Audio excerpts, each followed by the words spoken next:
Your host, Parker, Dan, and Angela slice and dice their way through the good. If it bleeds, we can kill it.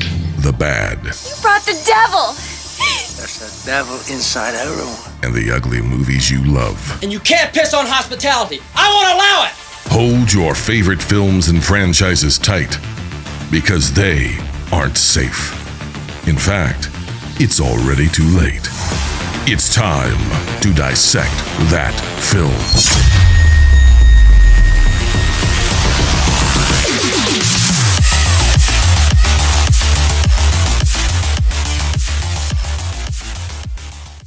What's going on, everybody? Welcome back to Dissect That Film Podcast, where we dissect the good, the bad, and the ugly of cinema. I am your host, Brett Parker. Joining me, as always, my wonderful co-hosts, Dan and Angela of DNA Gaming.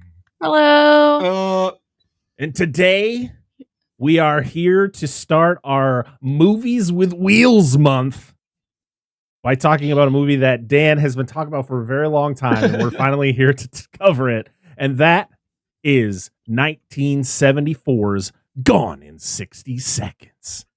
This is Maindry and Pace, #1 car thief in America. He'll steal anything, anytime, as long as it's insured. Read my horoscope this morning.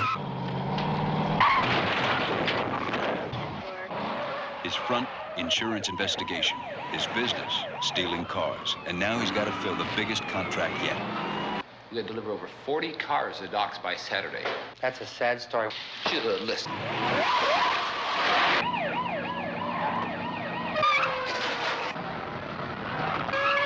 You can lock your car, but if he wants it, it's gone in 60 seconds.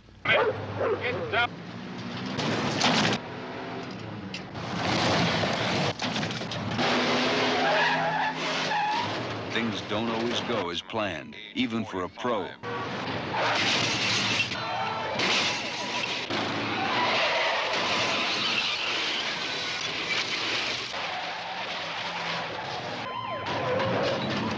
Sometimes when you steal a car, you get more than you bargained for.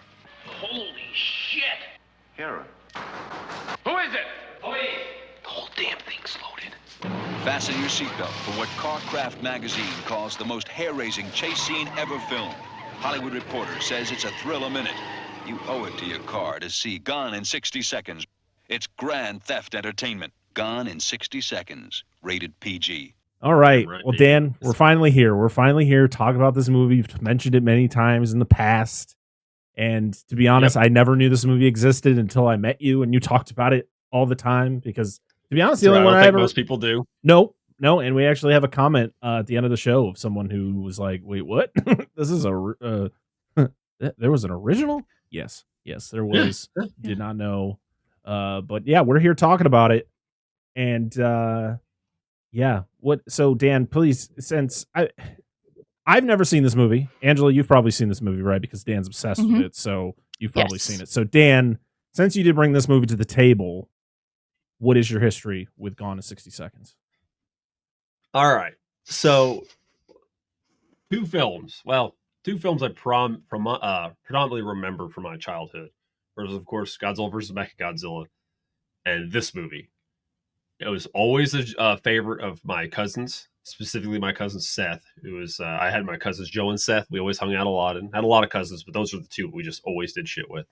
And him and Joe, Seth and Joe, really liked this movie because my dad was a car guy. I didn't really give as much shit about cars until I was about 14. But this movie, always remember this movie, always remember watching this movie, specifically the car chase. Didn't give two shits about everything else that happened in it, but just the chase is. Since there's more than one. But this has always been a big thing in our family between my dad. Like there's other ones that we haven't talked about that I'm not as fond of, but I've watched like 2-Lane Blacktop and shit like that, and Vanishing Point I've mentioned.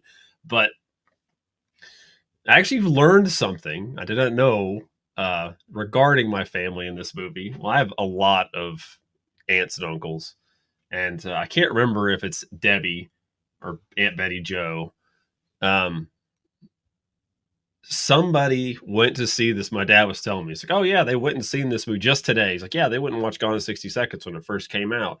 And at that time, they had a 73 Mustang Fastback in butterscotch yellow, the same color as Eleanor when they went to the movie. So I thought that was this nice little touch on my side of the family that I never heard this story. Never heard this story. As much as we talked about this movie, it was just a neat little tidbit. But it's always been around. Always. And I love this movie. And I'll get into the different versions later on when we talk about it. But the original VHS version with the original audio is the way to watch this film, in my opinion. Because if not, you just won't get to experience the Lois Lane Blues, which we'll talk about later. But yes, fucking love this movie. I'm going to gush the shit out of this movie. We'll talk a lot about cars in this episode. It's going to be great. Make it quick. Oh, no. This ain't going to be like when I'm in bed. This is not going to be quick at all. This is going to be like me working on a car where it takes me 3 weeks to get anything done. Or 12 hours to get one thing done and didn't even finish. Fucking. Anyway, go ahead. All right, Angela. I don't even remember the first time I watched this. I know it's been since we were married. Yeah, it's been since we've been together for sure. Because we have our OG DVD in the little silver chrome case. Yeah, I have flip. It just doesn't even snap together. It just opens up. It's like magnetic or something. Yeah, it's like super thin. It was around the time they re-released it for the remake. Oh, okay. Yeah, and even though, anyway, go ahead. But yeah, we've watched it several times. I just get a hankering for it sometimes. Like, dude, you know what, man? I just need to hear that exhaust, baby. This I mean, to be honest, after watching this movie, this is a perfect movie just to throw on in the background. Like, you're just hearing it is. Because you don't need to watch it. You just hear the wonderful sounds of all the cars and just the crashes and everything. You're just like, oh yeah, you could just throw this on while you're doing stuff. I think that would be perfect. Yeah, because you've pulled up just the in-car chase on YouTube. Sometimes you just pulled it up on that, or all, like, before I found that version that we watched, I used to put my DVD and just skip to the chase and just watch the car chase. 40 minutes, everybody. The car chase is 40 minutes long, and to be honest, it is something. It is something to behold, and we're going to talk about it as detailed as we possibly can. Yeah, especially when you learn like the production and like how guerrilla style this fucking movie was made. It's very low budget. Insanity. Just like I said it before we even started recording. This movie is more interesting with the behind the scenes than I think the movie itself is. The movie itself is entertaining in its own way, but boy, just reading. I want a book.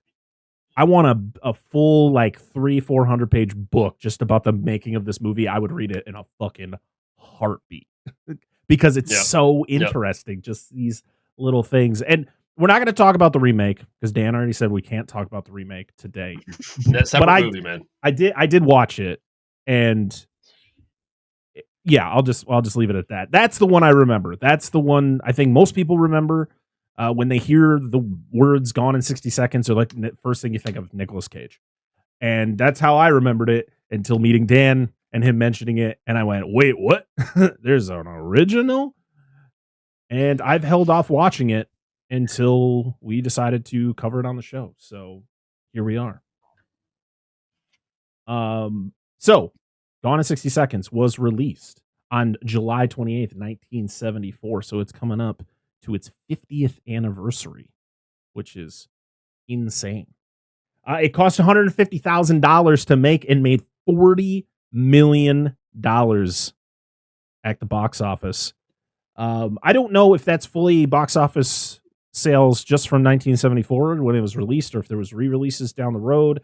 I believe I read that they did re-release it while they were making the second one, which was in 1989, and then that's when the bad things happened, or the bad thing happened. To our illustrious director, writer, producer, star, stuntman, HBHalicki.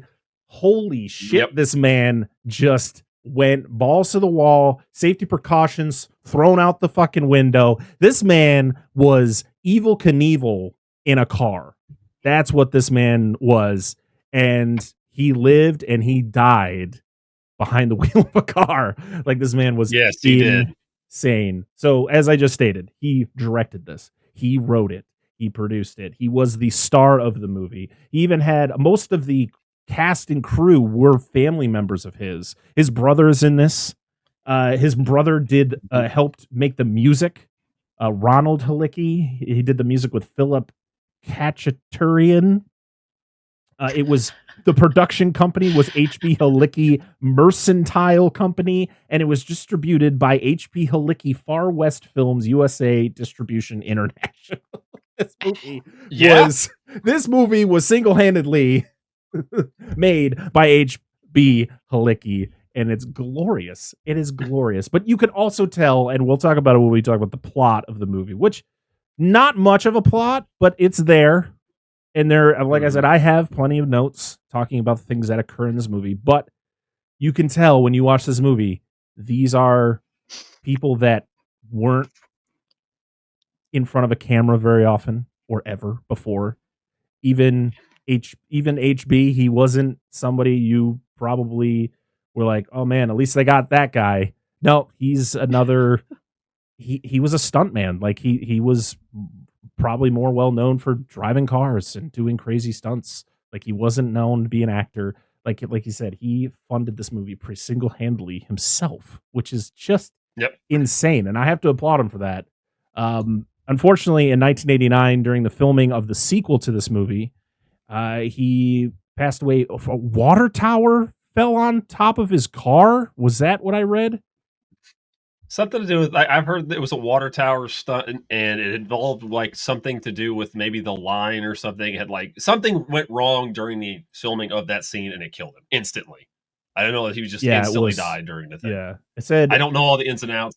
So I'm going to read this from Wikipedia. We all know that's where I get most of my information, as much as we can't rely fully on it. But it states on August 20th, 1989, while filming in Dunkirk and Buffalo, New York, Halicki was preparing for the most dramatic stunt sequence in the film. So Gone in 60 Seconds too. During which a 160-foot tall water tower was supposed to topple to the ground. When a cable attached to the tower snapped unexpectedly, it sheared off a telephone pole, which fell on Halicki, killing him instantly. Yeah, that's crazy. But even with this movie, he compacted 10 vertebrae during the finale jump that we'll talk more about. He crashed into a pole going 85 miles an hour, knocked himself out, and then when he gained consciousness, literally asked if they got the shot. And it was not a scripted hit. Nope. That was not in the script at all. And I heard when he compacted his vertebrae, he never walked right after that. Yeah, like he had only like a weird walk ever since that happened.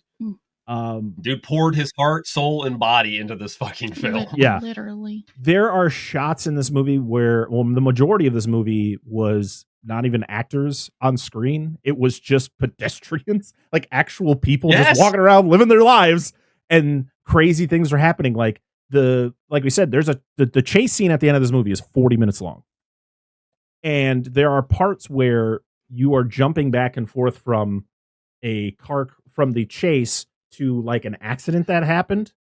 And there's parts where like he's driving through and there's policemen chasing him and people are getting pissed off because the cops aren't stopping to check to see if people are okay for the accidents. Like these are actual people, like not actors, just getting like, what the hell, man? Stop. Yep. They're running in to try to help people that are in these accidents, not realizing it's scripted. Yeah. Scripted. Oh man. Yeah. It is just the most interesting behind the scenes I think I've ever read on any movie we've ever covered on the show. We've covered a lot of amazing films and some not so amazing, but still some really fun behind the scenes. This movie is just absolutely insane. Over 120 cars supposedly were damaged in this movie, were totaled completely. It says on the cover it's like 93 cars get destroyed or get damaged or whatever. Yeah, it's just absolutely bonkers. It is guerrilla filmmaking at its finest. It's not like they were getting permits to shut down streets to do the chase. It was he's doing the chase. He's doing it. He doesn't care if he gets arrested, if they try to force him to shut down production. No, he was doing it. I say we just get into this movie, into the plot, and we'll talk more about kind of the things that are linked to certain scenes. So, are we ready? It's time to Yes. dissect that film. It's so good. It's perfect, guys. Every time. Oh man. Perfect. Every You time. threw me off. It's like the acting in this movie. It's perfect every time. Lord. So this movie opens to a guy driving in a car, and there is about 10 pairs of sunglasses on his dashboard. I'm like, damn, so many sunglasses. He is fucking hauling too. Oh, he's cat. He's floating so fast. I love that Eleanor is the first name credited in this movie. Fantastic. Yep. I was like, this is so good. Yep. So we are then checking out a derailed train, and he is pretending to be a insurance. Or no, he's pretending to be a cop. Is. Or that's what his job. Oh, that's right. His actual job is an insurance rate guy. I don't know the 100%. An insurance adjuster, investigators, something like that. This derailed train wasn't part of the script. Was an actual derailed train that he just went, hey, we'll use that. So literally everything that you see there are people actually working on this derailed train. Not part of the movie. It's just him. 100%. One other guy, and then the dude he talks to, and that's about it. I was like, what? Yep. Yes, it is. This is so crazy. But it's a great start to the movie. It's really like a is. derailed It train really and a is. smashed semi. Oh, boy. But these people are trying to take care of this, and he's like, what happened here? I know, he just shows up like, don't mind me. He's got a little light on top. Excuse me. Adjuster. Hey, yeah, I'm an insurance adjuster. What happened here? And I'll just be like, are you fucking blind? Like, it's a train just everywhere. Well, he's kind of smug about it later on one of his other insurance. I love his hair. Scenes. His hair is glorious. HBHalicki's hair is amazing. He had a mane on him, man. Like, damn. This is His the 70s, name. everybody. This is a mane. His character's name? Oh, yeah. Oh, sorry. Before we even continue, let's go back and talk about the cast of this movie. Oh, yes. Boy. So, of course, we have HB Toby, I guess his Toby. other name, his nickname. Halicki as Main Drain Pace. What the hell is that? It gets pronounced Mandrian. No. I want to call him Main Drain. That's what he names his dick, okay? This is a main drain. Ready for the main drain? That's where babies go. God. We have Marion Busia as Pumpkin. We have Jerry Dodgirda as Eugene. He sucks. We have James McIntyre as Stanley. We have George Cole as Atlee Jackson. So Atlee Jackson was a name they reused in the remake. That was Will Patton's character. Yep. Ronald Halicki as Corliss Pace. So I guess he just played his brother in the movie too. Some of these characters I really don't remember though, because like every character in this movie kind of just molds together, and you are like, I don't think I'm supposed to really care about anybody. Marcos Katsikos as Uncle Joe Chase, and then there's a bunch of people who just played themselves. We have Parnelli Jones, Gary Bettenhausen. We have Jonathan Frick, who was a K-Fox interviewer, who was the guy literally going around like, hey, did you see that? And people are just making up things you didn't even see. He drove down the road. He hit a boat. He hit a boat? Okay, I looked down to write my notes. Dude. I looked down to write a note, and then I looked up, and he's interviewing someone. He's like, yeah, this guy just drove in. There was like a 20 to 30 car pileup. I was like, I had to rewind the movie. I was like, wait, what? Dude, I don't think that love happened.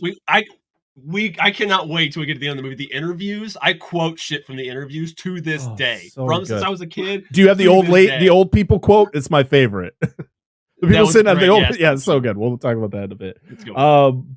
So he's the interviewer. Then we have Hale McClane, who was the guy in the booth, the K-Fox announcer.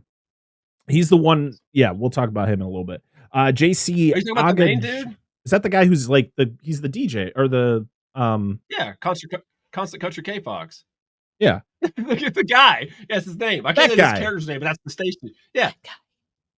Hale McClane, I think, was that guy. How do you pronounce that?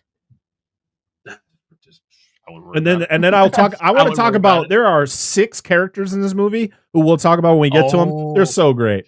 They're absolutely fantastic. They're fucking best, dude. They're so good. Okay, let's get back. Lord. All right, let's get back to this plot.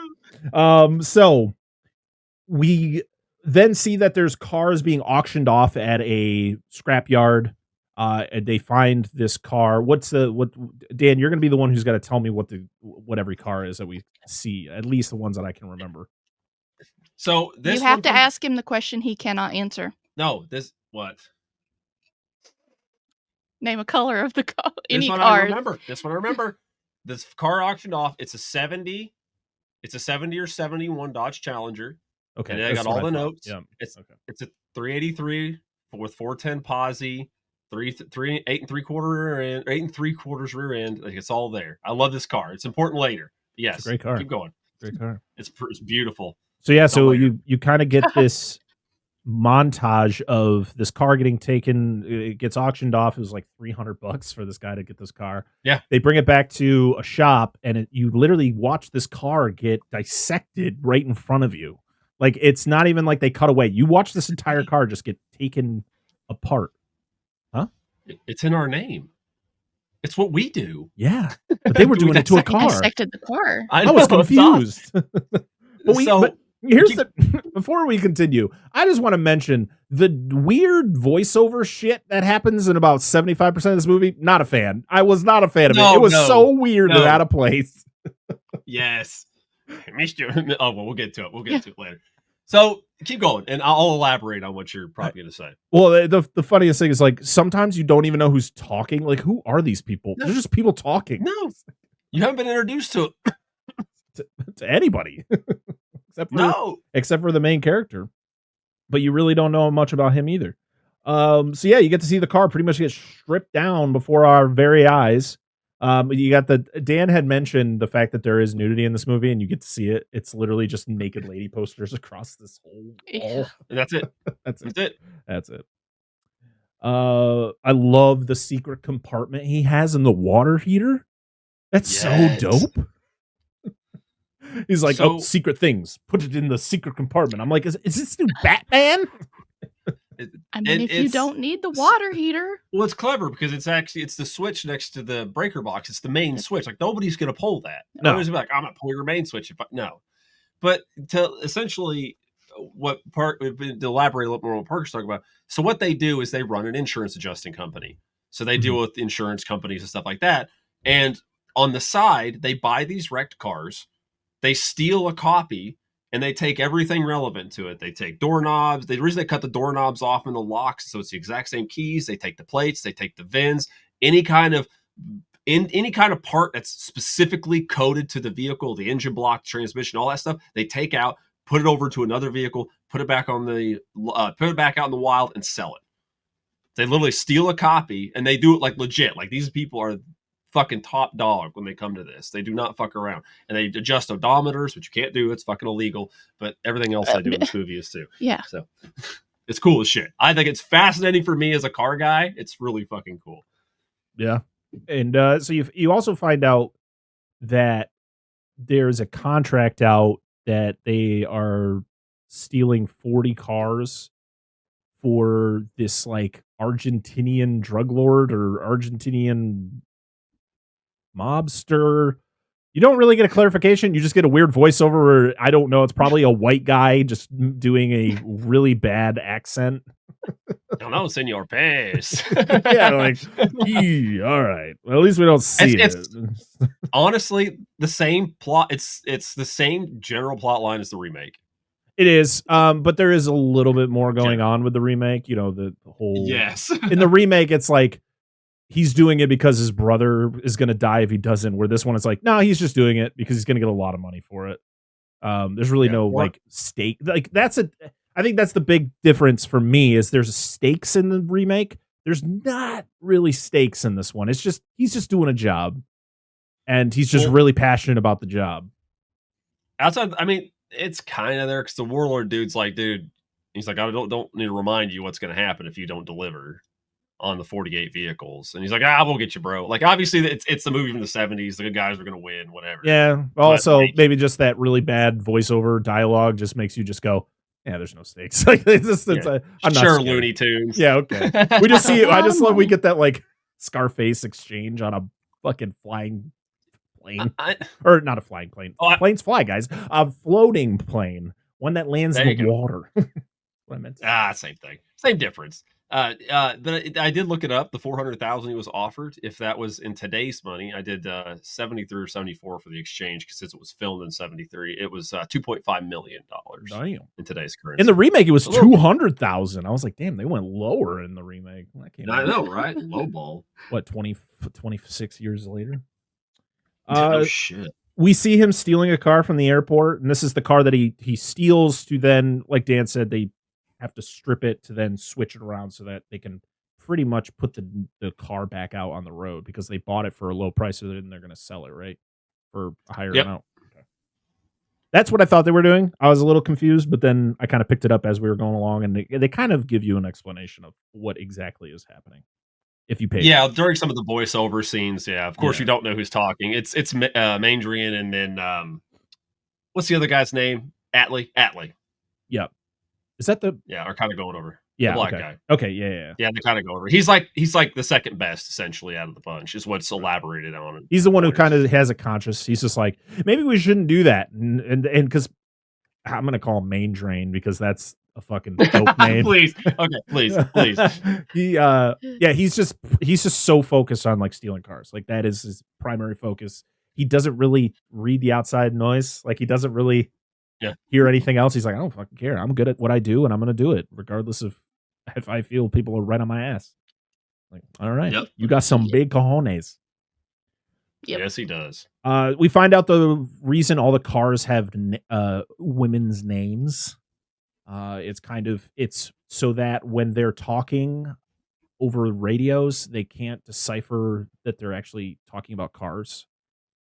Yep. I think that's the whole reason behind that, which I thought was pretty cool. Yep. Because I remember the whole, I've seen the remake a couple times in my life. I think I watched it probably when I was a teenager.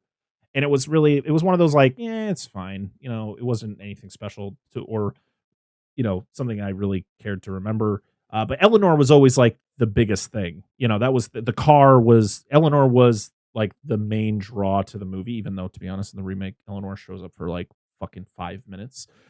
Well, Eleanor plays a way bigger part in this one. We'll talk about that when we get there. I have some massive issues between the two films, but that's fine. Okay. But Eleanor. So we are going to talk about the remake, guys. I got him to do it. I got him to do it, guys. There will be subtle nods. We are at a wedding, and again, we get more weird voiceover, and it's all Very talking about how, wedding. so it's, this is where we meet Eugene, and he sucks, but he's getting married, but he's part of the crew, and they got this contract that they got to steal 40 cars, and he's got to be a part of it, but he wants to go on his honeymoon, and Main Drain's like, nah, you got to help us, or you're out. Delay your honeymoon, dude. Yeah, or we'll fucking vote you out because it's like a family company. Yeah, because Pumpkin, who I guess is with Main Drain, he's the sister of Eugene. You can keep laughing. I'm gonna keep saying it to see how many times I can make it. I love it. Please. No, it's just the visuals I get every time you say that. So he pretty much is. He's like 3 against 1. If you don't join us, you're out of here, man. And Eugene will cause a problem for the rest of this movie. Yep. And fucking Jesus, these voiceovers are just like, it got to the point where it just all sounded like noise to me. I wasn't even paying attention to what they were saying because voiceovers are good when you know how to use them. But the problem is I think that as we talked about earlier is like, this was a movie that was, it was full of people who weren't actors. And so trying to get, and there was no script for this movie. This was the majority of this movie was all ad-libbed. It was all on the spot dialogue. So you're putting people who have never acted before, or maybe have done very little, and you're having them make up lines. Like you can just make shit up or just have genuine conversations just on film. So it was probably just a lot of fuck ups and they just didn't want to do reshoots, or they couldn't afford to do it because a lot of this stuff was probably like, we got to do this one. We only got one chance to do this, and then we got to move on. Or we have this car, and if we destroy it, that's all we got. So we got to get the shot. So that's probably why there's so many voiceovers in this movie, because they were probably like, we'll just do all the dialogue stuff in a booth, way after we're done, while I'm finishing editing the movie. But it's just so jarring to the point where I just don't give a shit what anyone's talking about, because half the time I don't know who the hell is talking. It's just people. I will like to state that, like, growing up with this movie, I mean, especially not being a car guy, not even really being a big movie guy when I was younger, but like a lot of that dialogue, I just didn't give two shits about. I'm like, which is fine with what this movie is. Yeah. Yes, but I've seen it so much, I actually give a shit now. It's like definitely a movie that if you like, hey, I watched this, I like the car chase, it was fun. The more you watch it, I feel, because you start learning these characters, and then the like you said, the voiceover, you kind of start realizing who's saying what, and it makes a little more sense. Not saying it's good, this epiphany, like, oh, the movie's great now. No, but it does add a little bit to it, like if you really appreciate it, watch it more than one time. Yes, I definitely need to rewatch this at some point. But again, we got a weird voiceover where Main Drain and fucking Pumpkin are walking, yes! And they're getting the voiceover of them like, she's like, we should buy a house. He's like, are we ready to do that? And I'm like, what the fuck is happening? You just want me to get fat like all the other Polacks. And I was like, yes! Which you can't say, because that's actually discriminatory towards Polish people. Yeah. But stop being racist to me. This was in the Are you Polish? Yes. You make great wieners. I made some great wieners tonight. Yeah, baby. I love Polish sausage. Take out what the context from that. My great grandmother was straight from Poland. So, yeah. Didn't know for the longest time that I was. So I think I was in high school. Tried to get you to get Polish sausage tonight at the store. That's true. First, I'm going to go out of my way to apologize from my people to your people that we had an extended vacation into from the 30s into the 40s. I'm really sorry about that. I'm German too, so Okay, so you're part of the problem too. It's like a vicious fucking circle of just like, what's in your blood, boy? Everything. We're all mutts. Oh God, you don't want to know. Listen, you should hear where all my people are from. What do you mean you? What do you mean? I'm just kidding. I this is gonna get messy. My family tree, and I was like, holy and I'm shit. Free. Yeah. Free falling. That's what the show's doing right now. No, please keep going. No, please. Dig up, stupid. So I just meant my side of the family, not my people. I'm just joking. You're good. Oh man. So they are traveling to, where were they originally? Because didn't they fly somewhere? Didn't they fly to like LA? Yeah, they went to some wedding. I don't know. Right. The wedding was in a different spot, right? And then it takes place in San Francisco. I thought this was LA. I mean California. I mean, it's yeah. It's in like a couple different places. But yeah, they land. They're in front of the airport, and they spot two of the cars that they need. They successfully steal one. I love when the guy tries to steal the other one, and this old lady just pops up like, hello, and she's like, oh, sorry, I guess that just wasn't my car. It's Eleanor. Oh, that's right. Yeah. Not the one, a couple times. Eleanor right. Well, they talk about how, Eleanor is like the, I guess I'll take it based on the remake, is they call it the unicorn. It's like, it's a mythical creature. It's like every time they try to steal Eleanor, bad things happen. Nothing goes well. Like he's never been able to actually successfully nab one, or every time he does, something horrific happens. So yeah, they almost get one in front of the airport. Doesn't work out. They do steal like a taxi though. It's like a Rolls. Right. Yeah. Because they had to steal like 3 or 4 of those. So they're putting their plan in place. I love this meeting. This is when we actually get dialogue between the characters, like actually talking to each other, which I'm like, okay, good. But I couldn't get the fact that Main Drain has got his old man disguise on while he's doing his meeting. I'm like, who's this guy? And then you're like, oh yeah, it's our main character here. He's just got his old man disguise. Dishing out wigs. Everybody's like, hey dude, here's the new They're all the same wig.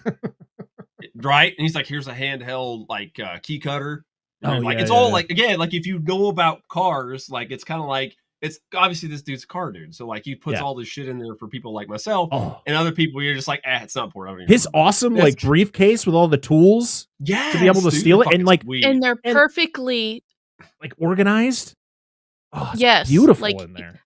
This like is a when man he has to professional. use it, and he puts it right back where it's supposed to go. You're not just throwing it in there. No, you see it really well earlier when he steals the Challenger from the airport, like you're talking about, because he like takes that slide hammer and knocks the cylinder out and puts the screwdriver in the ignition. Yeah. It all feels so real because it is. It was, I mean, they probably get 100% were like, we're going to hotwire all the cars that we're pretending to steal. So yeah, it wasn't any fancy trick like this. Everyone who's in this movie doing these things, they're all real. And it just was so awesome. So yeah, so they're talking about disguising themselves, making sure they always have them on, and they can only steal cars that are insured because it causes a major issue if they're not. I guess it's more because pretty much what they want to do is when they steal the cars, they want to make sure they're not fucking over the owners of the cars. They're trying to make it so like the people can actually get reimbursed or covered for their stolen vehicles. Which I thought was a really cool twist. It's not just people stealing cars. Like they have a plan, like a pretty solid plan on like, you know, we're not here to be a dick. We're, you know, we want to make money, but we also want to make sure you're not getting fucked over. Well, they've all got, you know, portable CBs and stuff like that. And they're like, hey, if you're not sure a vehicle's insured, you know, call Pumpkin. She'll verify. She'll run. She said they'll run this blah, blah, blah, background on it. And then like these, like all this shit's thought out. It's brilliant. You wouldn't think it for this kind of movie, but like it's all thought out. I mean, is that why they never try and steal the boys' cars? What car? The Lowrider. Oh, the Cadillac? Nah, Billy. See you later, Billy. Yeah. Anyway, we'll get to that later. They couldn't take that one. No. And of course, his biggest thing is I gotta find Eleanor, and he, I think there's like three different spots that they see one. There's like one parked in a driveway. Three separate cars. Yeah, one parked in a driveway. One was at like a hotel. I can't remember where the third one was when they talked about it. But. Well, it's the one in the beginning. Oh, right. We'll get to it. Then the one we're about to go do here in a minute. Then there's the one they already take that they have to do the thing with, and then there's the one at the tower. I can't remember the name. Right.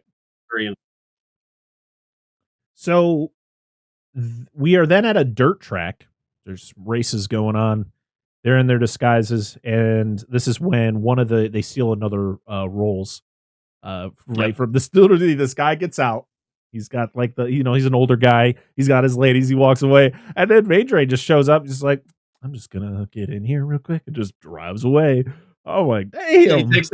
He takes the badge off one of the dudes. He walks by a guy, bumps into him, but he's like nicks his security badge. Yep. And he buys the jacket to make it look like he's part of like one of the pit crews. And he like buys it from the vendor. I was like, all right. I love the there's like a thing that shows like a message, and it says like, please lock your vehicles or they might. It doesn't tell you the whole message, but I'm guessing so they don't get stolen. Yeah, it says they'll be gone in 60 seconds. Is that what it says? It says lock your vehicles or they'll be gone in 60 seconds. But you don't actually see the whole message. It does. It shows the first part and then cuts, and then the rest of it cuts. Oh, okay. I must have missed that. All right. Well, okay. There we go. The name of the movie. We got it, guys. Yep, nailed it. Title card. Wait. I laughed my ass off at this next part where we have fucking Phyllis and Dillweed here hanging out in their house. Yes. Mr. and Mrs. Smith. And Harold Smith. He's like, Harold, let the dog out. He's like, just sitting there with his paper and his horrible haircut.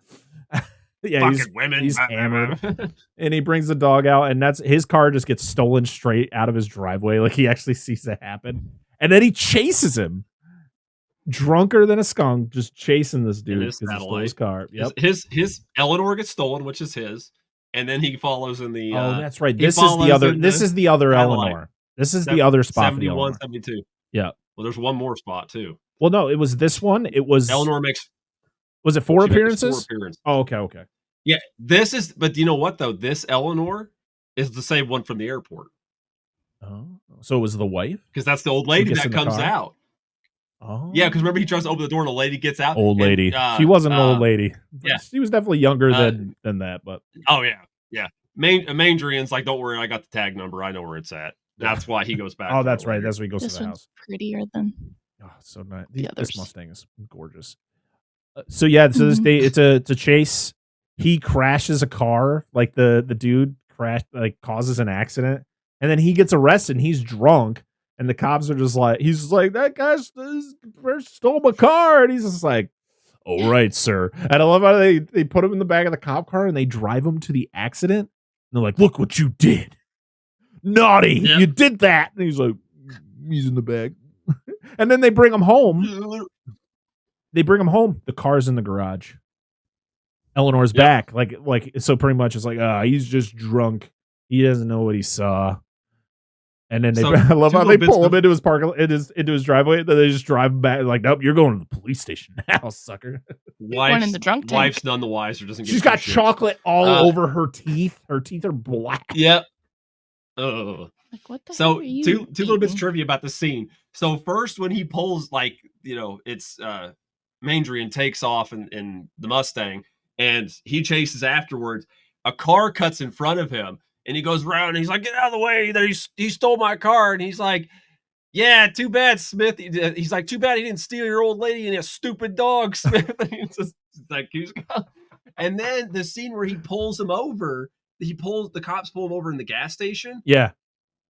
Apparently because of course this is all filmed guerrilla style, there were bikers at that gas station and they didn't realize they were filming a movie, and they were like cussing out the cops and shit that paid cops to be arresting this dude because they thought they were actually arresting this dude.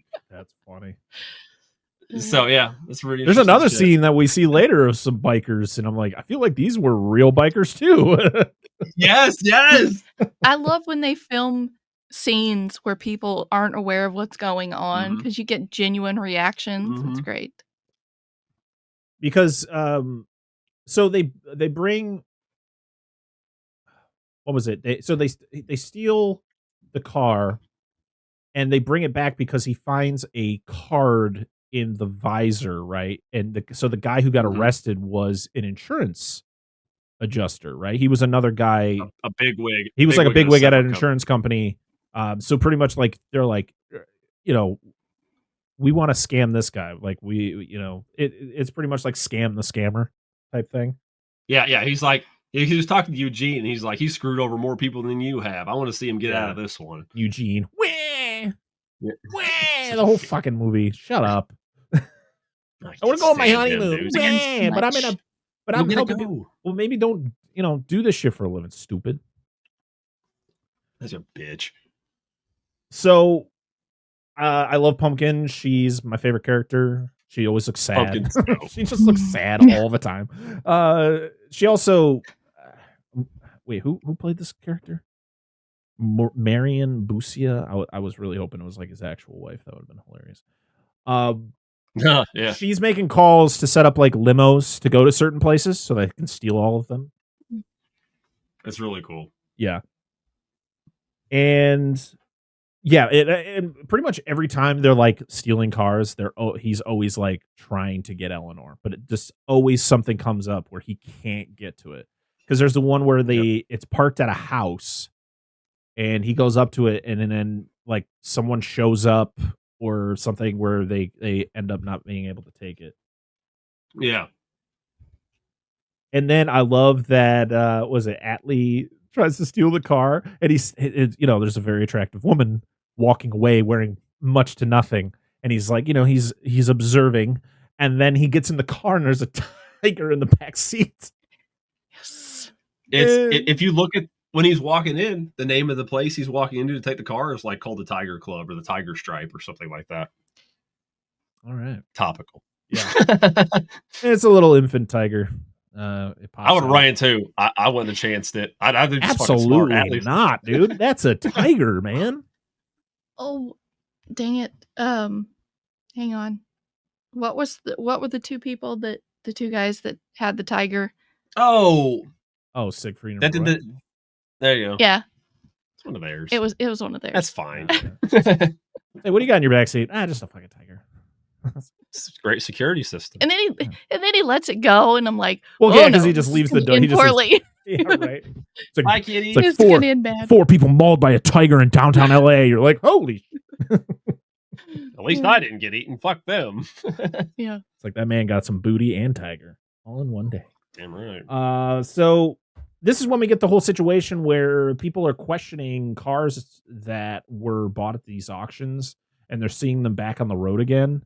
And it's the car from the beginning is at a dealership, and they're like, well, I guess we got to go get it. And so it's back when the tags used to go with the vehicle. Oh yeah, the license. Well, plates, now that could be the same in California. I don't live in California. They don't do that here in Tennessee or Nebraska where I've lived. But I don't think they do that anywhere anymore. Yeah, the tags went with the vehicle because it was 000 gal. Yep, is what the tag was. Ooh, gal. There you go. So yeah, so they pretty much have to devise a plan to send one of the guys with a tow truck to, or is this Main Drain? Stealing? Is he the tow truck driver, or is this a different guy? Be. Again, maybe one of the. I can't. Never knew who was who in this movie because everyone's wearing those awful disguises. They all look exactly the same. It's pretty funny. So he gets in there, he hooks up the car, and then a security officer. It wasn't even like an actual cop. He was a security officer. Comes around with his dog. And let me just lets the dog out, and the dog just jumps on the hood. I'm like, what is happening here? Yeah, dude. I'm a tow truck. Man? I feel like you probably should be like, excuse me, sir, what is going on here? Instead of just let the dog out. I just going nuts and jumping around. Somebody's overdoing his job. Oh man. So he just ends up flooring it, destroys the guy. Well, he doesn't really destroy it because he ends up chasing him, but he pretty much has to do that. We get a chase with the tow truck with the car on the back attached to the back, and the security officer chasing him. And it's a great chase. I love it. I love the stunt work with this whole chase scene. And this the thing that is so hilarious about Grand Theft Auto situations is that these cops go fucking hard to stop someone from stealing a car. Yep. It's like, I'm going to go off-road. I'm going to freaking slam into shit. I'm just going to, these dudes are going wild to stop a guy who stole a car. Well, actually, he's not even 100% sure he stole the car. This guy is just punching it, man. He's like, well, he did evade me and try and get away, so I'm guessing he's breaking the law. Well, with him being a security officer, I don't think he has the right to do what he's doing. No! I mean, that's when you call somebody and you're like, hey, call the actual police. Yeah, what am I doing here? And when does a security officer have a dog? I mean, he can have a dog at home, but not on the job. Yeah. Well, speaking of Grand Theft Auto, Ridley, he's like, I know how to do that. Well, so my pitch to my son, Ridley, was listen to it. When the big car chase comes on, I'll tell you, because it's similar to Grand Theft Auto. It's a big car chase, bunch of police, all that fun stuff. So he came in a little bit before, but I've seen the movie a lot, so I was like, all right, dude, here's when it happens. But yeah, he brought up a couple of times where he's played Grand Theft Auto, and it's like, you've played a game. This is different. This is real life. He's like, I know how to drive a car. Listen, wait a minute. Yeah, no. I will say one thing I love about this is when this cop is chasing him, it does some of the shots from the inside of the vehicle, and the dog, the police vehicle, and the dog's just barking. He's like, be quiet, you son of a bitch. He's yelling at the dog back there. It's so funny. So good. So he ends up evading him. The cop car gets squashed, and then he brings the car to a scrapyard where the car ends up getting scrapped. They pretty much have to completely take it off the road. Literally. So sad. Why? Nobody gave a shit back then. No. It was a newer car. It was whatever. So we then again are another shot of him looking for Eleanor and trying to devise some sort of plan to actually successfully get one. He then is meeting with the insurance company. He's meeting up with this guy, another insurance adjuster, or another just head of an insurance company, who's meeting with a guy who got his Bronco stolen. And pretty much, if they can't find the Bronco, then the insurance company has to pay $350,000 or something like that. Yeah, Parnelli Jones. I'm like, golly, $350,000 in 1974. Real dude. Money. He won the Indy 500 and the Baja 1000. His rig really still owns that, at least at the time of the information, the Ollie Bronco that was stolen. Okay. That was his Bronco. He won the Baja 1000 in. His hairdo, though, man. Comb that shit over. That was a unique looking comb over. That wasn't your normal just, oof, that was like a whoop, whoop, whoop. Like, what is happening here, man? Somebody did not have the lawnmower going the same direction. I was like, listen, I listen, as someone who has hairline issues, you know, I get it, but like when it gets to the point where my hair is doing that, I'm gonna be bald. Okay, I'm not trying nothing crazy. All right. And I sympathize with Parnelli Jones as somebody that, not of course to that extent, had a vehicle stolen, because he's just like, oh, don't worry. If he doesn't, you know, whatever, he'll make sure you get your X amount of thousands of dollars. He's like, I just want my Bronco back. Yeah. He doesn't give a shit. Money doesn't mean anything. Sometimes you just want the vehicle back. Right. This is when you should have told your truck story. The truck story? My truck got stolen? Yeah. Whew. This is the movie. This is the movie. You never know. It might just feel natural to come out, but not right now. But that's what I'm referring to. So. We then see Atlee steal a car right in front of CBS. In the background, it's just the CBS office. Hey, look at that. So cool. But I love where he just comes up. He's like, hey, I'm here to take so-and-so's car. I can't remember people's names, but it's like, I'm here to take so-and-so's car. And the guy's just like, I don't know about this one. He's just like, hey, man, you got any reds? No, man, I'm just getting his car. Like, oh, he does the vacuum. There's the ship. Fire torpedo. So whatever he does. But as soon as Atlee leaves with the car, this other guy shows up and he's just like, I'm here to take so-and-so's car. Where is it? And he's like he can't get an answer out because he's just so dumbfounded about what just happened to him. Dude's high as fuck. He's like, you better figure out where that car went or this is the end of you. And he's like, damn. What's the 70s? Huh? What's the 70s? Yep. Make people disappear. No, a lot of people were high then. Oh, yeah, too. I love that like fancy like concept car that gets stolen on a test drive. The Manta. Yeah. Where he like gets out and he's like, oh, I'm gonna let you drive this time. And he comes around and just like, see you later. So is the scene where they pull it's Mandrian and this other dude, and he's like, well, you get a look at that, and he's like, yeah, it's a nice looking gal. He's like, no, the car, stupid. It's I want to talk about it because this is not a car that a lot of people know about. It's the De Tomaso Pantera. It's a yellow one, not the concept car. It's where the one lady gets out of it, and he's like, I bet she left the keys in it. Really cool thing. Ford partnered with them, put the same motors in them. It's got probably the same motor that Eleanor has, assuming in this and that vehicle too. It's just a cool car a lot of people don't know about, and I wanted to mention it. He doesn't even wait for her to get inside before he's I'm lifting it. Yeah, fuck it. He's stealing that car as soon as he can. He's like, I'm not waiting. Don't care. Like, what if she'd remembered she'd left something in the car, like not her keys, but people. Yeah. Don't leave your keys in your car. No. I worked with a girl who left her keys in the car and it was stolen out of the parking lot at work. And I'm like, ma'am. Yeah, don't work at businesses that leave your keys in your keys in your vehicle after they do work on it either. That's not a good fucking idea. But she chased the girl down after work, like literally got out at the red light that they both stopped at and be like, you stole my car. I would. I'd get the fuck out of my vehicle. We're going to have some damn problems. So we get the scene where a Cadillac is stolen, a red Cadillac. It's brought in and, this one it's a white one. Yep. This scene is redone in the remake where one of the few actually. Yeah, there are a few, but this is like the biggest one for me, like where they pretty much went like shot for shot. So they bring it in. They discover that there is heroin in the trunk. And pretty much she's just like, get this car out of here.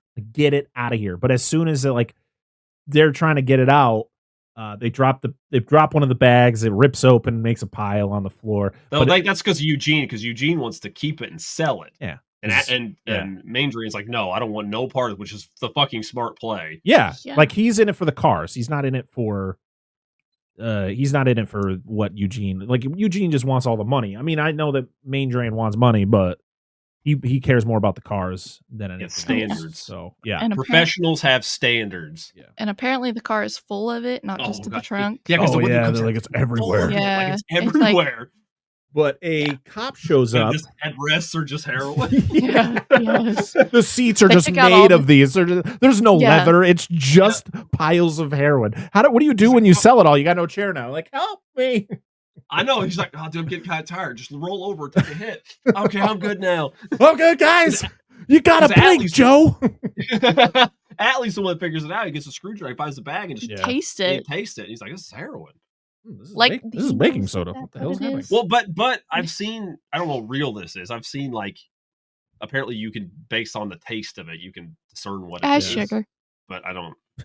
Some- But then you got the fact you weird probably get flour. some high from it because you're fucking tasting it. Yeah. No, Oh, whatever. 100%. And was- to be honest, he this was movie probably still used in his genuine head, though. stuff. No, I'm just kidding. I we mean, gotta be It's the authentic. damn 70s, it. baby. This is acceptable. You can just buy at Walmart next to the flour. But I love this investigator that comes in. I guess he was like, he knows main drain there and Hawkins. Yeah, Hawkins. Hawkins. Who literally Oh, does it's you. does he show up again? No. No, No, he's just in it for the scene. Okay.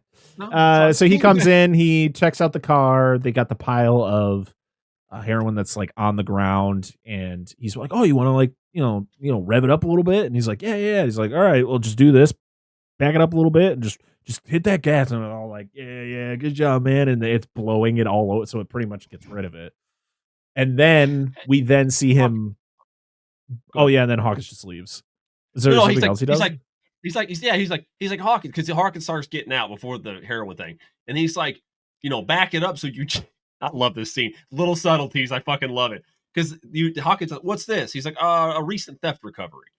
Oh, and then he's like, can you back it up so Eugene can get in the office? He's like, yeah, sure. So he revs it up, do the cocaine thing you're talking about, and he backs it up, and Eugene's like, perfect. And he like opens the door, slams it into the front of the fucking Cadillac. You can see the Cadillac visibly move, shuts the door, and just like, that's it. Like The one guy over by the water cooler. Yeah. He has it on his oh yeah, that's Oh, Eugene. yeah, on his He's tie. got, He's he's like, got it on his tie. "Oh, And no." he's like turning around. Yeah. Yeah. So we There's then a good He line in there, tries. too. what was that? One more. It's when Eugene leaves, because Eugene's like, all right, man, if you hear, or Hawkins is like, all right, dude, Manger, if you hear anything, let me know.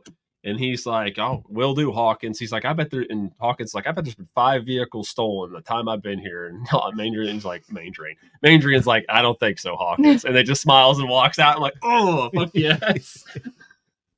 But then we see that they have to burn the Cadillac to kind of just hide the evidence. Like it's like we just don't gotta blame fully them. get rid of this thing. And that's a newer car. That's like Yeah. a 71, 72 Cadillac, 73. I do love this That's that scene though in the remake. That's them. It's a Cadillac Eldorado in the remake. Yeah, and he brings it in, and then the cop, who I think is named Hawkins too. I believe. I think the guy who's chasing him. I could be wrong. Or no, he has a weird name. But everything kind of happens very similar. Where they bring it in and they're just like, "Oh, what are you going to be doing to it?" He's like, "Oh, I'm doing a restoration on it." And he's like, "Listen, you got that car over there. It was like a 38 Roadster or something, and then there was like another really nice car. Like those are nice cars. Those are cars you do restorations on. Who the hell wants to restore a 1983 Cadillac Eldorado?"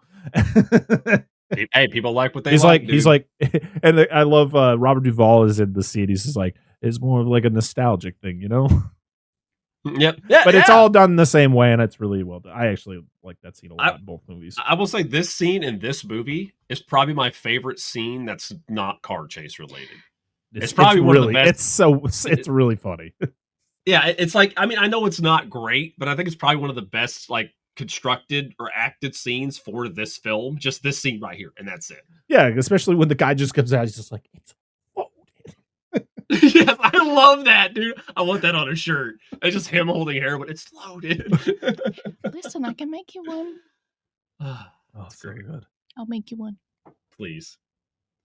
So Eleanor, we find out that the Eleanor that they stole wasn't insured, so they needed to bring it back, and they got to grab another one, which I believe was this is what I'm talking about. To be the third.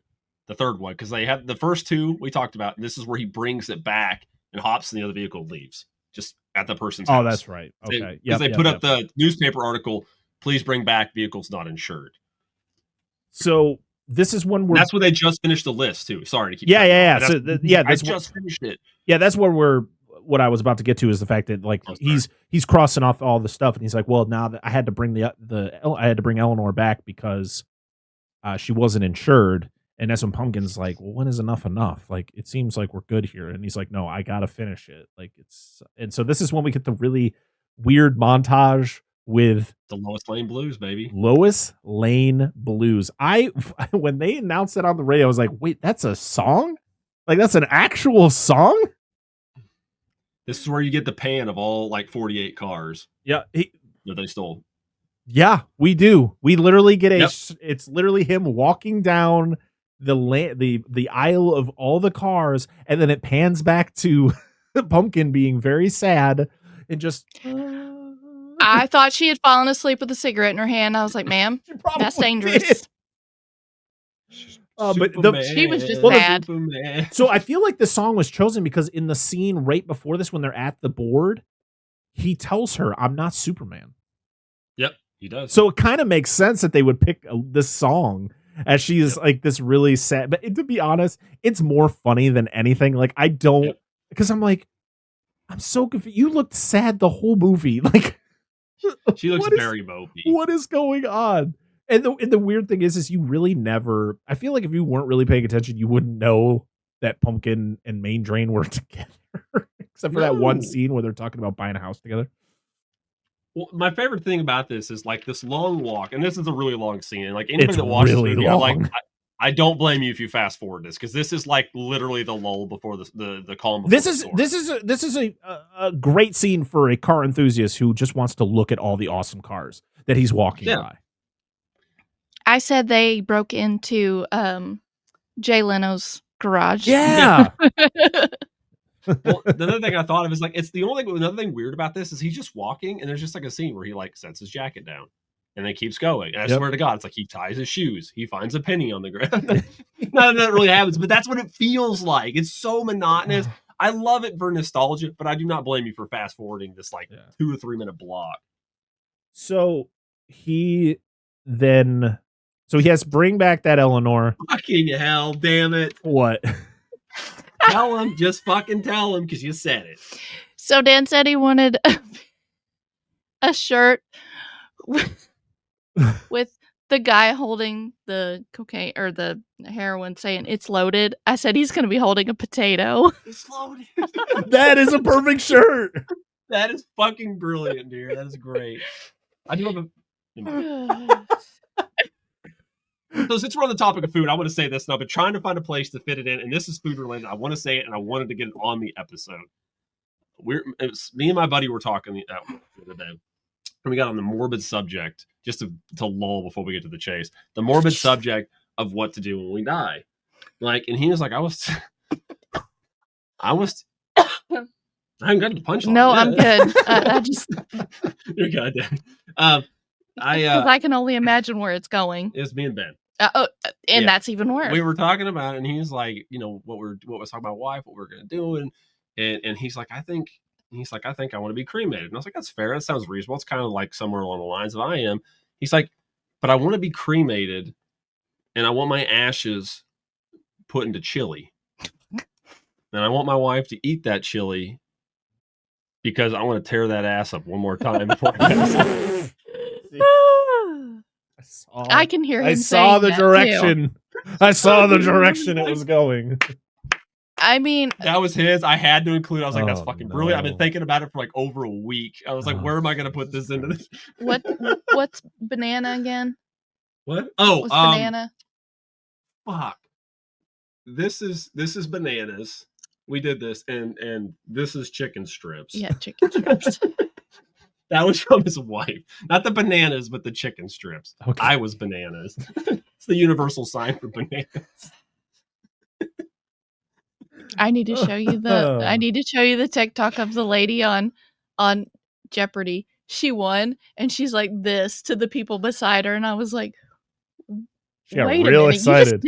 You just did that on TV. Save that for your OnlyFans, man. Anyway, carry on. The Cult-Worthy Podcast. Join me, Antonio Palacios, each week as I guide you through a never-ending sea of obscure cinema and cult-worthy gems that deserve a rediscovery. Find me on all listening platforms and at thecultworthy.com. The Cult-Worthy Podcast. Join us.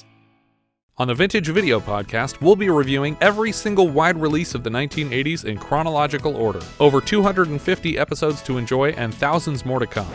John enters the store now to order another can of ether. I picture him outside like Homer with the gasohol. One for you, one for me. I also like to think about that the kids renew their vow not to talk about the murder By murdering someone. They're taking a blood oath with someone else's blood. This stuff is 7 times more powerful than uranium. And they open up the vault that it's contained in, not wearing any kind of protective gear. Yeah. And it's wooden crates. Wooden crates. It's like the guys in Chernobyl picking up the graphite rocks and going, nah, because there's rocks. Hugging the elephant foot. Just like, oh, this thing's smooth. It's so warm. He turns to dial the number from the classified ad without even thinking about the numbers. We know this because we can hear his thoughts, and he's talking about how AJ was right that ninjas are misdirecting him. They're misdirecting. I really wish that he'd turn to the phone and been like, 665. No, that's too fast. Vintage Video. We're rewatching the 80s, so you don't have to. Oh my god. So yeah, the seed takes a long time. But yeah, Eugene sets up Main Drain because he's sick of his shit. He just wants to go on his honeymoon. This is where Hawkins comes back. Because he calls Hawkins. He calls Hawkins, yeah. But I think that's it. That's about the gist of that. Sadie Hawkins. You going to a dance? What? I'm sorry? Dan gets it. Sadie Hawkins dance. What the hell is Sadie Hawkins? In my khaki pant. I don't know. She's fucking talking Who the hell is Sadie Reliant Hawkins? K. What? Reliant K. Yeah. It's the Sadie Hawkins dance. It's where women ask men to the dance and not the other way around. Okay. Reliant K is a car, but it's relevant. It's a Because band. it's a band. I just think of Lion-O. Thundercats. Whoa. You highly disappoint me. I don't listen to that band. I just know that one song, and then you mentioned Sadie Hawkins, and then the Reliant K is a Plymouth. That's all I know. It's one of their songs. I know. They go to the Sadie Hawkins dance in their khaki pants. Okay, that's fair. First we get the jobs, then we get the khakis, then we get the chicks. Sounds like a great plan.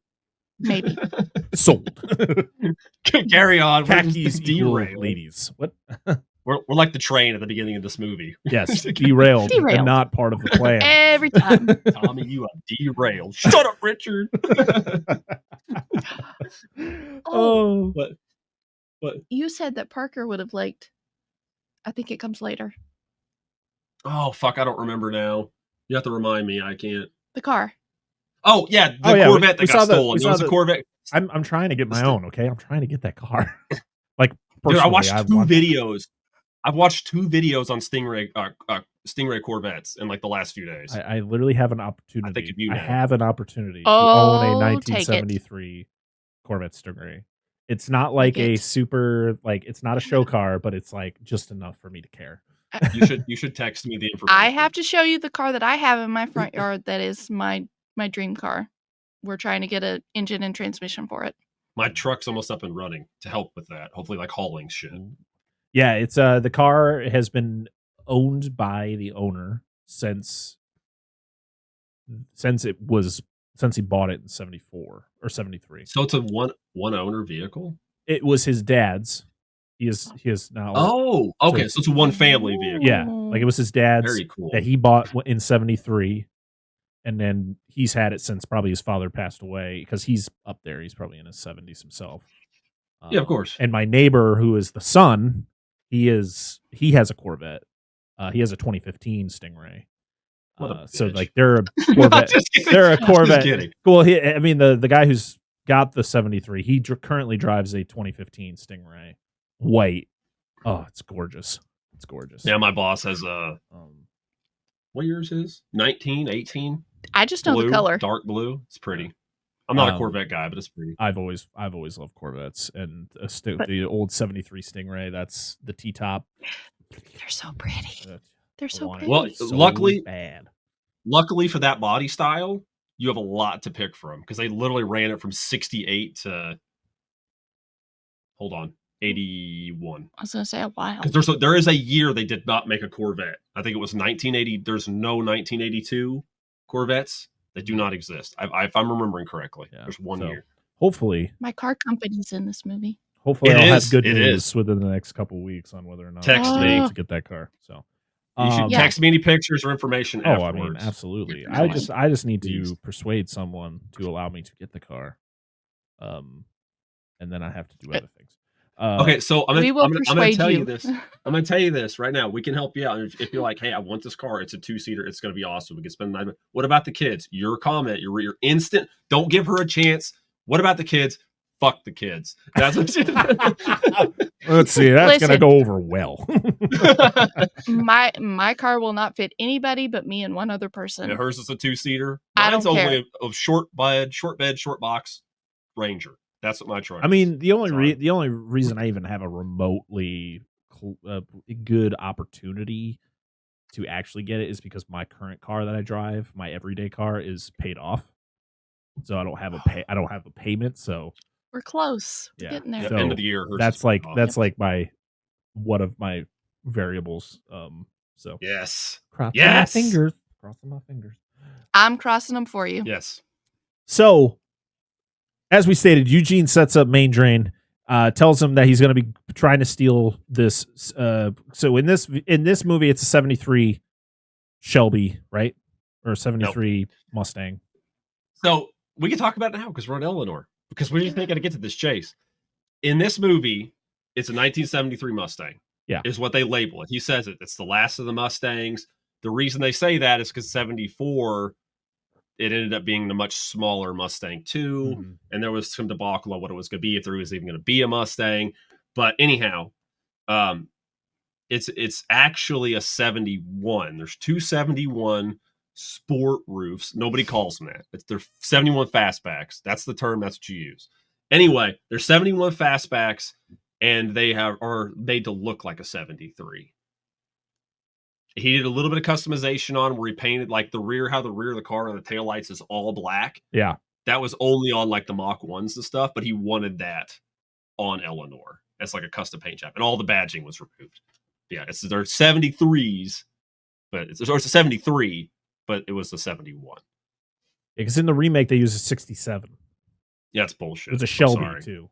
Listen. It's still pretty. 67 Shelbys, great, awesome. They're neat cars. They got cool history. They're fast, blah, blah, blah, whatever. Gorgeous. This is Eleanor to me, and I will always die on that hill. The 67 is fine and all, but the 71 to 73 is such a unique body. It's big. It's bigger than the other Mustangs, and there's just something about the side profile of it with the beauty rings and the factory dog dish hubcaps and the white letter Goodyears. It's a fucking beautiful car in butterscotch yellow, and I get goosebumps, and if I ever have one of these Mustangs, this is exactly how I would fucking do it. With a 351 Cleveland and a 4-speed. Listen. Thought about this. Give us people who watched the remake first their love for... that car, Eleanor in the remake is a sexy car. It is, but the thing I like about this is outside of the rear panel being painted black and some minor like paint aesthetics, this is a factory Mustang.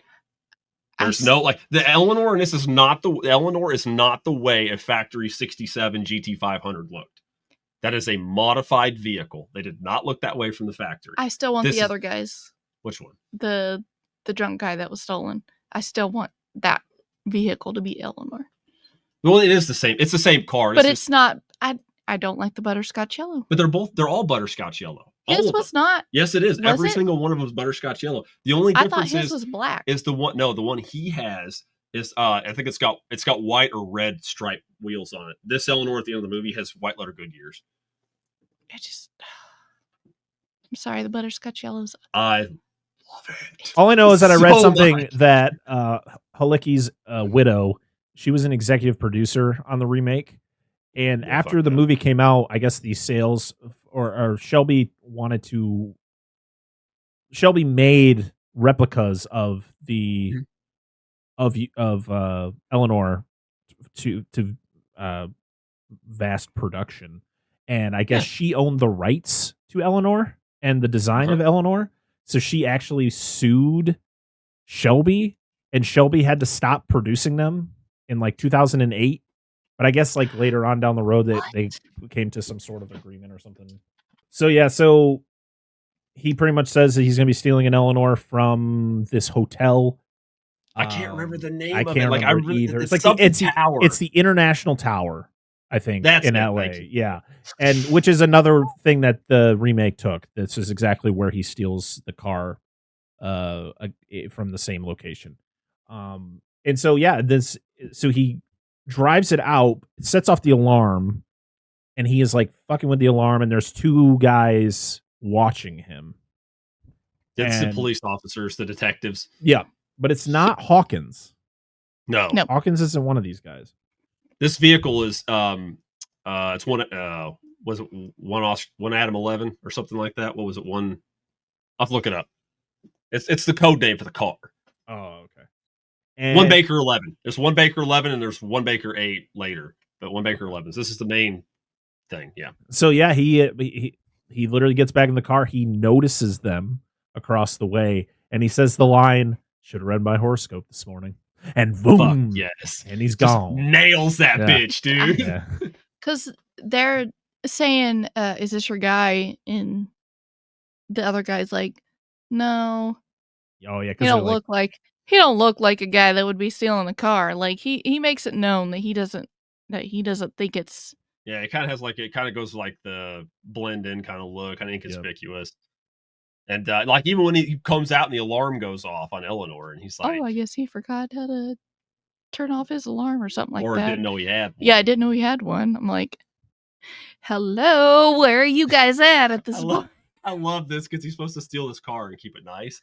Fucking hammers that bitch to the wood, dude. Just and like immediately smashes into the side of this fucking Montego these cops are driving. Literally like, 2 seconds, not even. This car, I have no idea how I made it through this entire chase with the shit that it deals. It is insane. So Ridley calls it. He's like, "This car probably looks like it came from the scrapyard." This car still exists. It's in a museum. Yep. Yeah. This exact one. Yeah. It's painted on the side. It says "Gone in 60 seconds," and it says Eleanor. I need to go see it. Here, I'll put a picture of it in the. I'll put a picture of it in the video for everybody who's interested. But you can't of what touch Eleanor looks like today. I can't not touch. You can't. You'd go to jail probably. So this is when we get the great. I mean, this is the start. This is a 55-minute mark of the movie, and this is when the 40-minute chase scene happens. We get great shots of him just doing some amazing stunt work, amazing just driving. Like, it's unreal the things that this dude was doing behind the wheel. And then you get... Yeah, it's not like... Oh, go ahead. Oh, no, it's just the fact that we're getting this intercut with interviews on the street of accidents we haven't seen. So, like, one person's like, "Oh, man, I saw a crash. There's like a 20, 30 car pileup." Then you have these two old people sitting on a bench. And they're like, "Did you hear the crashes?" Like, "We hear crashes all the time." "Oh, you hear crash all the time?" "Yeah, we're here every day." Yes, I love it. But the thing I like is like a lot of this looks like, I think obviously a lot of the filming is like a one take thing. Oh yeah. So like a lot of his, even though he's a good driver, you can tell he's a really good driver. A lot of his shit's kind of sloppy too. So like it kind of like puts the pressure of the situation on. Like it's not going to be like you're going to be a perfect driver when you're getting fucking chased by the cops. Like there's too many variables. So good though. It's so good. He turned his traction control. Yeah, he turned it off. Well, luckily it didn't come with it. Oh, I was going to say, in no, 1974, I don't think there was traction control in vehicles. And we were also blessed with the fact that it had god-awful tire technology at the time. So say it was purpose. I'm sure. Yeah, no. I'm sure it had radials on it, not some shitty ass bias plies, but God, tire technology was awful back then. I mean, he's only going through one set of tires at this point. Well, he's going to use the whole set in just 40 fucking minutes. So oh man, my favorite is when they're chasing him through an intersection and this dude just stops in the middle of the intersection and they just drive through his car and just splits it in half. Yes. 66 Fairlane convertible. The ass just falls off. Like, Yeah. And I love the guy who just kind of looks behind him like, what the hell? Where'd it go? He smacks him like Looney Tunes, like whoa, whoa. Just spinning around. Yes. This is when we get the shot of, well, I mean, I'm not going to tell you literally every moment of this 40-minute scene will be here for fucking ever. But I wrote down a lot of the highlights of the chase. And one of them is when he smokes a sign on the side of the road on the highway, and he's going probably 85, 90 miles an hour. This is the shot where supposedly there was a car behind him trying to get like camera work done, and it hit him, causing him to lose control, and that's why he hits the sign, and it knocked him out. And I mentioned it earlier in the episode, the fact that it literally knocked his ass out, and he woke up and was like, did we get coverage on that? Like, this dude is nuts. It's great. Dude, and this is what I talked about earlier. This is one of those shots, and there's a lot of shots in this movie that are not scripted, but they left them in. Like, that was one of the This is one of my favorite shots of this movie, is this accident and the aftermath of this accident. And that huge piece of damage from that accident, you can see today when you go visit Eleanor, wherever, I don't know where she is, but it's the fact that he was able to drive this car after that, wild, absolutely wild. So we then get the garbage truck scene where this garbage truck or this car, the garbage truck is like parked in the middle of an intersection, or they're parked somewhere, and a car drives up. Was that a Cuda? That's a Charger. It's a 7172. Cudas and Chargers, I always get those confused. I know you're probably going to tell me they don't look alike, but to me, they always did. Well, a lot of them have that similar, like, especially in that year, they had that really big, wide, like, stripe on the quarter. Yeah. And they have a similar, like, blacked out with the bright color. It's not a very, like, their nose, like, their hoods were always pretty big, too. Yeah, they have the longer hoods. Yeah. The newer, the Cudas and the Challengers, like, of course, we have the Challenger today. But the older ones, while it's the same body, is, like, way fucking smaller. Yeah. If you ever see one side by side. But but they all have a longer hood design. What's up? I can describe a car to him and tell him what I think it is, but once I describe it in detail, he's like, no, that's not what it is. And I'm like, I'm sorry. That's what it looks like to me. I'm sorry. Oh, Lord. I love it, though. I like this. So he's, the lady's like, what are you doing? Get out of the road. And he's just like, get back in your car. It's dangerous. And that's when the car's coming, and pretty much, he avoids it, but the cops don't. And they hit the garbage truck, which then causes it to tip over, and it lands on top of her car. And you get this them rescuing people from this accident for a good amount of time, like in between watching him avoid the police. They keep cutting back to it. Oh, but then we meet a lot of accidents we jump around to, like just various ones. It's wild. Yeah. All the accidents. Yeah, like, and I swear they're probably real. Like, I guarantee they're just like, it's guerrilla filmmaking. Like, these are real accidents. Like I stated before, there were times where like the cops for this movie were driving by actual accidents that were being put on film, and people were getting pissed off, like, because they weren't stopping. But this is where we meet our Lowrider friends. Billy. I love in the credits, they're just credited as Lowrider. Yep. Played by, I'm guessing, just a bunch of brothers. So we had Anthony Cole, Michael Cole, and Mark Cole. We had Ron Simmons, Don Simmons, and then we had Edward Booker. Those were the 6 guys in the car. I was hoping the last one would be Sean Simmons. No, it goes 3, 2, 1. It'd be Ron, Don, and John. Dude, these guys, listen, even in these versions with the better audio, I do not know what the fuck these guys are talking about. I have no idea. It's hilarious. They're just smoking weed. They're having a good time riding around, probably going 20 miles an hour too slow. Like, they are just enjoying life, man. They all have smiles on their faces. It's so great. Huge land yacht of a fucking caddy. Oh, man. yeah. It's fucking massive. And it's beautiful. And of course, the chase drives by them, which causes them to swerve off, and they end up hitting a parked car. Yep. And they get out. They're just like, what the fuck, man? You're killing our high, brother. Then we get this crazy, like, drive around a Cadillac dealership. Oh yeah, because they have the Mazda dealership first. I know. I was like, oh they- shit, Mazdas were back in the 70s. All right. Yeah. I know Mazdas back then were like part of Ford. Like Ford owned Mazda back then. Well, Mazda was separate first. Oh, and then Ford bought them. Took a purchase. Yeah, they did like a majority purchase, whatever. And then they still are somewhat closely. Sort of, yeah. Yeah, because like some of the newer like Mazda cars use like Ford components. And stuff yeah, like that. I feel like that's everyone. But because they have like a trap to like get him because they can't catch him, and they try to like corral him in the Mazda place. And that's one of my shots is he's like going away from him, following him through the Mazda place, and it's like a dirt like leveled off area, like they're gonna build a building, but there's nothing there yet, and they're like coming, and he just like ramps and just hits it and just starts going, dude. So fucking good. love this movie. Makes you want to like just get a piece of shit car and go tear up a field. I swear it's what this fucking thing does to you. So we're again getting splits between the chase and people getting recovered from accidents. Just constantly. We have the car on fire, which is the one where the people are just like, what the hell? As they drive by. This is when we then get the probably the most infamous shot of the movie, which is the jump, where he uses another car as a ramp. Yeah, no, which is an unrelated accident. This accident, they specifically say in the movie, there's an accident on this location. It is unrelated to that chase.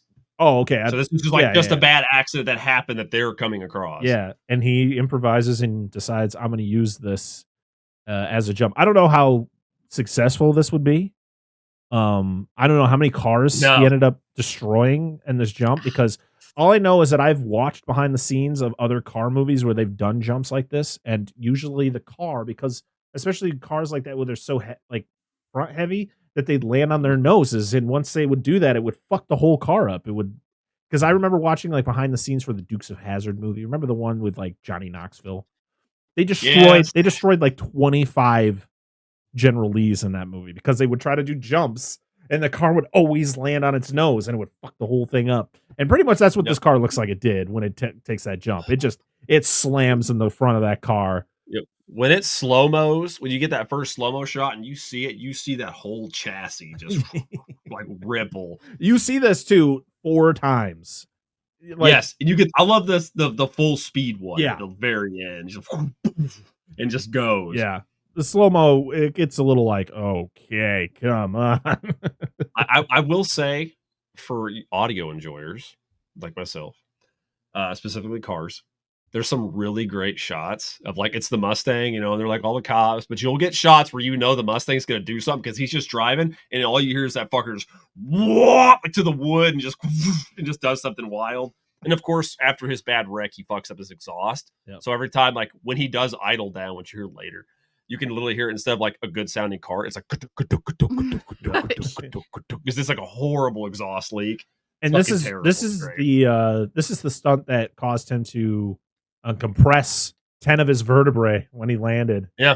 So another thing about this shot is the only other car that was supposed to wreck was the Montego that started with him, the car 1 Baker 11. Yep. Was supposed to hit it, and allegedly the other cars he had, the other police cars, which he bought all these police cars for like $200 a piece. Yep.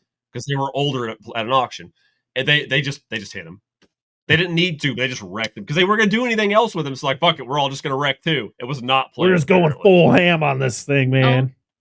He owned those except for the extras that he wrecked at the Cadillac dealership. Yes. Yeah. Because when he plows, the one cop car plows into the new cars, the Cadillac dealer, he only paid for a couple of those that got hit. A few other ones were damaged that he had to purchase after the fact because they were not supposed to be hit. My favorite is the lady at the desk. She's like, yeah, so, I don't really know how to tell you this, but there's this car that's just driving around and just hitting things. I think you need to come down here. And the guy's just like, I'll be right there.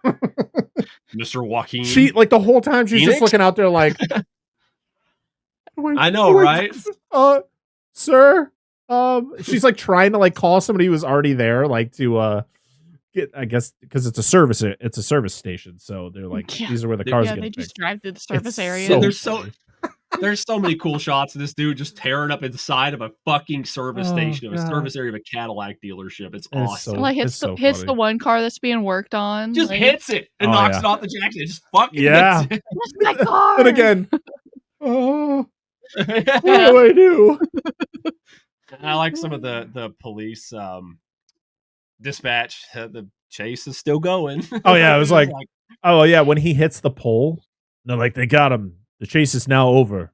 And then he just starts driving off and he's like, chase is back on, chase back on. yeah. Well, it's like the one officer that you see and the guy's trying to interview him. It makes you wonder if that guy was actually in on it because he just ignores him. Yeah. Well, speaking of interviews, okay. So a lot of this, I mean, a lot of the people in this movie were actual people. Like the mayor of Carson, like that was the actual mayor of Carson, Yamamoto. Like, what the hell? Well, I want to say one thing about the interview, specifically the dude that was interviewing all the wacky people. Oh, absolutely, it's the best from the Constant Country K-Fox. And there's the one dude, he interviews the lady about the boat, which I fucking love his reaction, the hit the boat thing. And then there's the other dude's like, dude, he just came driving down the sidewalk, took out trees, killed like 500 peoples, man. Like, I do that to this day since I was a kid. That fucking quote at like my cousins, she can vouch. Every once in a while, I'm like, that quote just. I think it was one of those lines where I was like, wait, did he just say 500 people just died? I don't think what. You don't fucking know. Or the lady that's like, he was driving on the sidewalk? Yeah, on the sidewalk. And that one lady that hit both of the cars they drive by, I ruined a perfectly good yeah, umbrella. That's what I had in my notes, like, perfectly good umbrella. Who are these people? But this... Like, oh, the guy that sounds like somebody that you told me to remind you. Oh, fuck. Of the guy that sounded like a friend of yours' dad. Oh, it's Arlie. Arlie, what's his name? Atlee. He reminds me of my friend's dad growing up. Because I had a friend, he was a black man. And dude, he looks like the fucking guy. He sounded like obviously it's not him, but he just looked and sounded like the dude. Like I always thought of Atlee when I saw his dad, like all the fucking time. Because you said it at the end, you're like, it's the guy. It's the guy. So this is, I love the end of this movie because he dropped. So the car is completely fucked. So he goes to a After car. the jump, he pretty much gets away. Yeah. So he goes to a car wash and pulls up because he sees Eleanor. He pulls. Yeah, because he sees another one. And he pulls. He pulls up, and I love this. Like, what happened, Mister? He's like, just wash it. He's like, do you want to spray wax? No, just wash it. Just wash it. Like, walking away. No, piece of shit. Because when he gets out, she's like, what happened? And he's like, he says, oh, what does he say? Hotel valet. Yes. Oh, yeah. Those hotel valets? Yeah. You can't trust him. What the fuck? So he sends the other one in for a wash, and then he goes up to the owner of the other one, and he's like, oh, so I just got told like they didn't wash your car, so they're gonna bring your car in again to get washed. So I need you to go in there and talk to my manager, blah blah blah. And then he just hops right in and just fucking drives away. And then of course she goes to the manager. She's like, manager's like, well, ma'am, I mean, if he said that he didn't wash your car and it's in there, it's probably in there getting washed again. And then the car comes out all fucked up and she just passes out. And then the cops show up and they think it's him because of the description they kept telling all the other cops was exactly the same as the dude who owns the car or the manager. Sports coat, black pants, everything. Yeah. Dude. It's so good. This dude gets arrested. He doesn't even fight it either. He's just getting arrested, put in the back of the car. It's so good. And then, he's driving the new Eleanor. And he pulls up next to the Lowrider guys, and their car is all fucked up now. And they're kind of like driving side by side. And I always thought like something crazy was going to happen here, but really nothing happens other than he just he turns to him. He goes, "See you around, Billy," and just drives off. And then it's over. They say something about Mustang. He's like, I see that Mustang again. Oh, yeah, that's right. Yeah. And then you notice, I was like, look, Ridley was watching. I was like, dude, look under the hood because you could see in the shots. He's like, what? I was like, look under the hood. The fucking engine's on fire. And he's like, what the fuck? He's like, what the heck is wrong with this car? And then one of the dudes was like, oh my goodness. And like pulls over. And it's just on fire. Yeah, that's what he's like, see you around, Billy. And then just drives off. And then that's it. That is the end of Gone in 60 Seconds from 1974. You told me to remind you of the chili story. That was it. That was the chili. I already did that. Okay. No, thank you. I'm making sure that I'm reminding you. Thank you. I want to state one more thing about this. when I start, before we got into this chase, and I implore you, and if you love the Nic Cage Gone in 60 Seconds, which I enjoy, I do enjoy that movie. If you love that movie and have not seen this, I highly recommend you see this one. And if the 67 GT500 is your Eleanor, that's perfectly fine. But the reason this is my Eleanor is you literally see this vehicle go through shit this entire movie, and it gets beat the fuck out of, and it goes through a more torture. And of course, this specific Eleanor was reinforced. He did have like a racing seat and 5-point harnesses, and they did some structural bracing and stuff for the stunts. But this Mustang gets the literal fuck beat out of it. And I will forever remember the shit this Mustang goes through. And this piece of shit beat up Mustang is the toughest looking son of a bitch vehicle I've ever seen in a fucking movie. And I get goosebumps, and it's why I love this car. And I understand why everybody likes the other one, because it looks nice. But Eleanor in that movie does not go through shit. It does not go through as interesting of a chase as it does in this film. And that's why it'll never stand up to it, in my opinion. Of course, nostalgia. I'm going to wear the rose-tinted glasses forever for this. But like, there's just shots of this. It's like before the big jump when he slams on them brakes and that fucking front tire locks up, and you can see the old dog dish hubcaps and shit. And it's just all these little minute details and the sounds, and just, I love this car. Like, for like we've talked about earlier, like the Corvette thing for you, and I've not pursued one. If I was to buy a Mustang, an older one Mustang, I thought about, I would buy one of these, even if it was a 2-door coupe. It didn't have to be a fastback, and I would do it like this car, because like this is like the car I remember liking before I liked cars. So like, if you have not seen this movie, I know we'll get to it in a minute, but I implore you to watch it. And if you don't give a fuck about the movie, just skip to about the hour mark when the chase starts and just watch the damn chase, because it's worth it for that. Yeah, I mean, that was me. But anyway, carry on. I mean, that was me watching Dukes of Hazzard as a kid, the original show. You know, I love the General Lee. I still do. I think I love that the that Charger. It's so good. It's so sexy. And I just remember like that was the highlight of it. Like, it was seeing the car getting driven around, and of course Daisy. You know, yeah, gotta love Daisy. Yeah, the Dukes. Daisy Dukes. Damn Duke boys. Just some good old boys. Never made no harm. I love it. Definitely better than the Lois Lane Blues. Yeah. But yeah, that's it. That's Gone in 60 Seconds from 1974. Now let's go around the room and talk about our final thoughts on the movie. Dan, I feel like you've shared your final thoughts on this movie the whole time. I can share more. But you can share more if you'd like, Dan. No, you guys go ahead. Do you need to share any more thoughts? No, God, I've got plenty of them. I can talk about this movie forever. I love this movie. But you guys go ahead. I love this movie. I don't care if it doesn't have a plot. I could care less about the plot. I love the cars. The fact that everything is practical. Literally. Yeah. Dude drives his own car. He does his own stunts. I think that's why I like this more than the remake, because I'm pretty sure they wouldn't have let Nicolas Cage do his own stunts. So, fun fact, he did the majority of his own stunts. Okay, so he's another not to the extent that.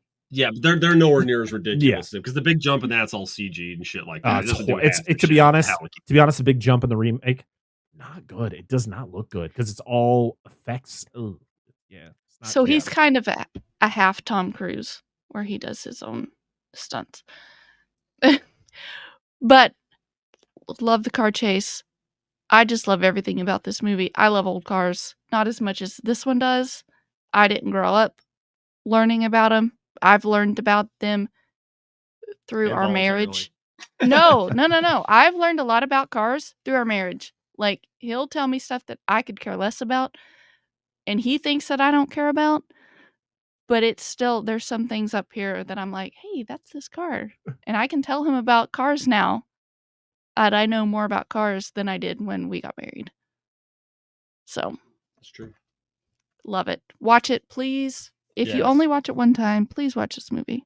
Yeah. And if you guys just watch it. It's out there. You can find the one with the original audio that we watched. We didn't talk about that. We should talk about that before we close out. And the very yellow that we got in what we watched. I don't know what happened, but everything was yellow. Yeah, like a lot of the day shots, if you look at the background, like the white just turned yellow for some reason. Yeah. And all the shine from the chrome was yellow. Yeah, it was really weird. I was like, why? I love this movie. There you go. That's all you get. It's an old car dude's like dream. It's great. And if you like fun car chases, just watch the car chases. It's great. It's ridiculous. There's a lot of passion. You can tell this guy poured his heart out for this film, and I'm glad it was successful for him. Yeah. Mm-hmm. I mean, the people involved. Yeah, I first time seeing this movie, and to be honest, I'm not even gonna harp on the just really poor acting and the really weird dialogue and the fact that the plot is just kind of forgettable. It's the cars and the stunt work and just the passion that Halicki had making this movie and really just showing off how badass he was. And that, I mean, listen, you would think like a chase scene takes 40 minutes. Like it's continuously happening for 40 minutes. That's not something I don't think we've ever seen before in a movie. Like something like you get a car, you can get a chase scene that could last 5-10 minutes. 40 minutes, damn. Like, to be honest, when Dan first told me, when I remember when Dan told me for the first time, I was like, "Ooh, this might be rough." But then I'm watching, I'm like, "Holy shit!" Just seeing all the different things. Like, it wasn't just him driving down a highway for 40 minutes. He is doing crazy, like avoiding the cops in like the desert and off-roading, and he's like going through like he's driving, facing traffic, and you're like, "What the hell is going?" But he hits a couch. Yeah, he hits runs a over couch. a fucking couch. And some ladies' groceries. And a sign. Oh yeah, the shopping cart blows through that road. Oh yeah, the one cop who brings it out and it's just. I love the cop though who stops. He's like, "Gotta save the lady with her groceries." Yeah. Yeah, just picks her up, carries her under the arms. Like, whoa. Ridley's comments during this whole thing. Well, yeah, because he's like, that's another one. Because like it's like the Wood Road closed sign, and he's just like sitting there. And I'm like, here it comes. You just hear it put it on, just like that fucking RPMs, and he's like, poof, right. The sign, wood goes everywhere. Ridley's like, that road wasn't really closed. And then he hits the lady in the shopping cart. He's like, oh, there goes the 70s shopping cart and their $100 worth of groceries. I hope it wasn't $100. No, that was probably like $20 worth of groceries. It's like all the canned goods. No. Oh yeah. I mean, that's all I really have to say. This movie was fun. If you like cars, if you like stunt work, like genuine, it doesn't. There's no special effects. There's no CGI. I mean, this is the 70s. I mean, this is genuine, like raw, fucking stunt driving, and it's fantastic. The fact that one guy pretty much did everything for this movie and it came out the way it did, bravo. Yeah. It's unfortunate that we couldn't get a sequel. Unfortunately, he did pass away during the sequel, and we couldn't see more of his beautiful stunt stuff. But he did do some other movies. Yeah, there was some other car movies. He pretty much did everything with cars. So yeah. But yeah, that's it. It was fun. It was a lot of fun. One thing I want to, before we leave, one note for if you are like, hey, I want to watch this movie. There are places you can watch this. I'm not going to tell you specifically where, but you can find it with the original audio from the VHS, which is the one that I implored Parker to watch because why can't we say it? It's on Internet Archive. It's fine. Yeah, okay, it's on Internet Archive. The video quality's okay, but it's got the original VHS audio. Which the reason I say that is when the blue DVD came out, because of rights issues or something, they didn't have rights to some of the songs, which are whatever, you can give it, take it or leave it, but it's just nostalgia for me. But for whatever reason, they re-recorded the audio track for Eleanor during the final race, and that always bothered me because it was a 71 Mustang, guys. It's a 73 with a 351 in Cleveland. I was assuming that's what it had in it, because that would have been probably the best choice. And when it wrecks and does the damage to the exhaust noise, I knew something was wrong, and because it doesn't change. In the original version, the audio changes because he fucks up his exhaust, as it would in any vehicle in real life. But when DVDs and Blu-rays, they for some odd reason re-recorded it. It doesn't make any sense for them to do it. Like, it's a rights issue for songs. Just take the songs out. You don't need to touch anything else. And there's no song during when there's a music playing during the chase, you can't really hear the vehicles anyway. So there was no reason to re-record the audio for the Mustang or any of the other vehicles. It's just weird. for me, being a purist, it kills the experience for me. Because like I said, I love automobiles and I love the sounds and smells they make. Of course, you can't smell it, but I love that whole part of it. And it just kills it for me. But I mean, I'll watch the DVD and Blu-ray. But just saying, if you have no experience for it, just buy the DVD, Blu-ray. You probably won't give two shits. But if you want the original experience, Internet Archive, somebody used to have a unlegitimate release of that on disc. I can't find it anymore. I wish I could. I would love to physically own that on Blu-ray, 4K with the original audio, at least for the cars. I don't give a fuck about the music as much, but at least for the cars. Yeah. It's on Tubi right now with I think that's the Blu-ray rip. So it's not going to like have that audio that Dan was talking about, but it is on sites. It is on Tubi. I think it's on other free streaming sites, so you can check it out. Yeah. But seriously, I do recommend it. Like I said, the acting, not great. The weird voiceover, weird and kind of off-putting. Watch this if you like cars. Like if you like cars and you want to see some really cool stunt work done, and you want to see some cool crashes, or you just want to see just the most batshit crazy car chase ever, this is the movie for you. If you want to watch a version that has some sort of a plot that really kind of puts some stakes on the line of everything going on, the remake is probably going to be more your speed, but this is genuine filmmaking. Like this is genuine guerrilla filmmaking from the 70s. And yeah, it's awesome. It's awesome. Yeah, you just sacrifice car chases for a better plot in the newer one. Yeah. Not all of them, but I just don't think they're near as good. All right, well now we're going to go over to social media, and we ask you, of course, what your thoughts are on the movies that we're going to be talking about. We didn't get many. The whole 2 comments. Yeah, we didn't get many because I feel a lot of people probably haven't seen this movie. But we did get a couple over on X/Twitter. We got one from the Nostalgic Podcast, or at Nostalgic_pod, who said, I had no idea that the Nic Cage version was a remake. Which I feel most You'd people... be surprised how many people have heard that. Yeah. From. And then we have one over on Instagram from Team TNA Podcast who said, the wildest car chase of all time. Fuck yes. So yeah, so thank you so much for everyone who left us a comment about the movie. We appreciate you. I'm just making sure we don't have anything else, and that is a negative. So yeah, so make sure to follow us on all the social medias. We're on X/Twitter, Instagram, Threads, Facebook, and TikTok. And I usually post on Twitter, Threads, and Instagram, the movie we're going to be covering, and then you guys, we let you guys kind of share your experience with the movie or kind of your thoughts on the movie, and then we read them on the show. So please make sure to follow us on all those sites so that you can participate in the show, because we really do like reading your responses.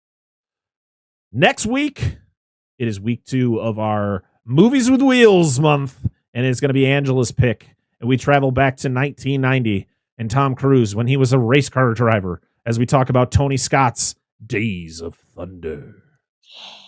Very excited about that because I have not seen that movie since I was a kid and could not. It's been a while. And we talked about Robert Duvall since he was in the remake of Gone in 60 Seconds. He is in Days of Thunder, so we get to talk about him. And we get to talk about Tony Scott, a Tony Scott Tom Cruise movie, since we did talk about Top Gun a couple years ago.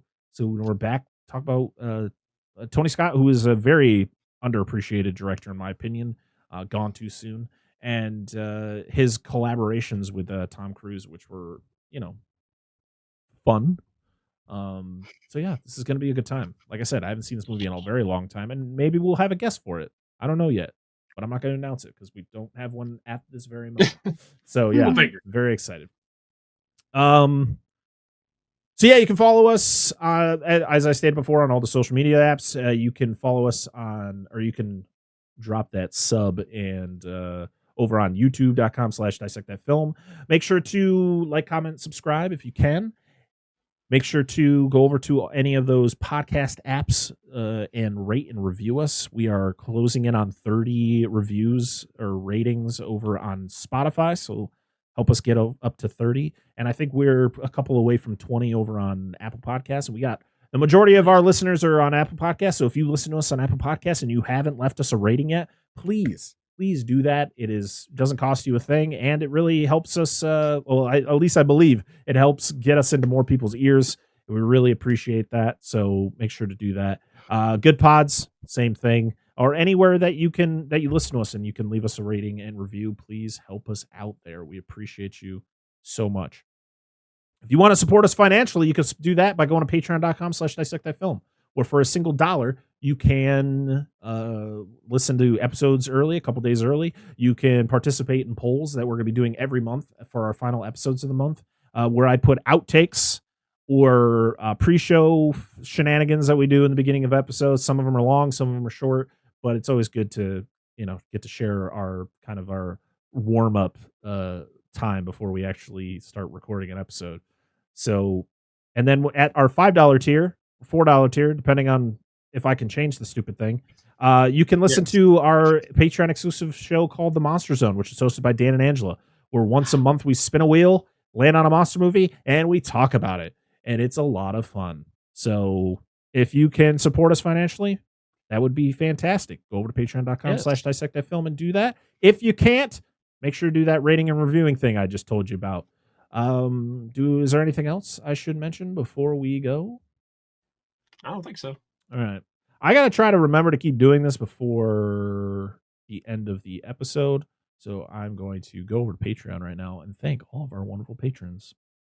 So thank you to Billy Joseph Jr., Andrew Schoening, Corey Morissette, Jason, the Flicks and Friends podcast, and Dan and Angela of DNA Gaming, Doom Generation, Eric Stein, Robert Stewart, and Rudy5453. Thank you all for being part of the Patreon and supporting us. And thank you to everybody who listens to the show.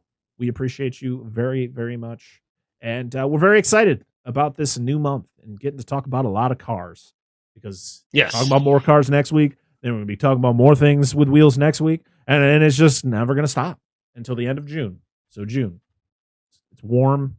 We all want to put the top down on our cars and just drive. Just drive.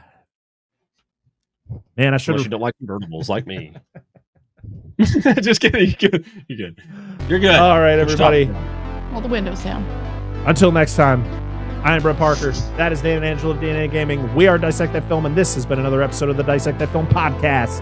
See y'all again next time. Man, should have read my horoscope this morning.